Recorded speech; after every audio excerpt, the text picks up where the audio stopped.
رسول الله صلی الله علیه وسلم چې مدینه منورې ته لاړ نو یهودو به خوشحالي منوله، هغوی به یو ورځ منوله او چې په دې ورځ باندې موږ د فرعون نه خلاص شو، الله موږ له نجات راکړی و، فرعون یې ډوب کړ، موږ یې نجات یې راکړ، موږ یې پاتې کړو، دې خوا راووتېدو.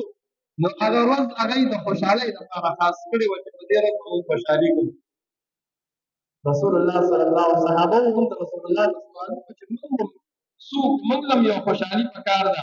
پیغمبر علیه الصلاة والسلام ورته وفرمیل دی خو دوه خوشحالۍ یو خوشحالۍ کوي، الله تعالی تاسو له دوه خوشحالۍ درکړي او هغه دوه خوشحالۍ څه دي؟ یو د وړوکي اختر ورځ ده او دویمه خوشحالي ستاسو دپاره د لوی اختر ورځ ده. د وړوکي اختر ورځ د خوشحالۍ د دې لپاره ده چې مسلمانان روژې ونیسي او دغه رنګې تراویح وکړي، ختمونه وکړي، نو د اختر په ورځ باندې یو خوشحالي منو کړي او شکر وباسي چې یا الله صحت دې راکړی و او دغه رنګې ژوند دې راکړی و، توفیق دې د دې خبرې راکړه چې اعمال دې وکړل. او که چا عمر رضی الله تعالی عنه فرمایي وایي چا باندې چې دا ورځې تېرې شو او ده پکې اعمال ونه کړل د ده لپاره د وعید ورځ ده.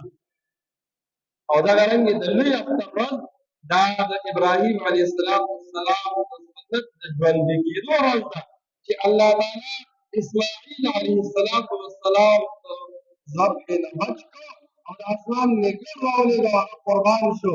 نو الله تعالی دا ورځ د مسلمانانو لپاره د اختر ورځ کېښوده چې حاجیان صاحبان به څه کوي؟ په دې ورځ باندې به حج هم کوي او قربانۍ به هم کوي.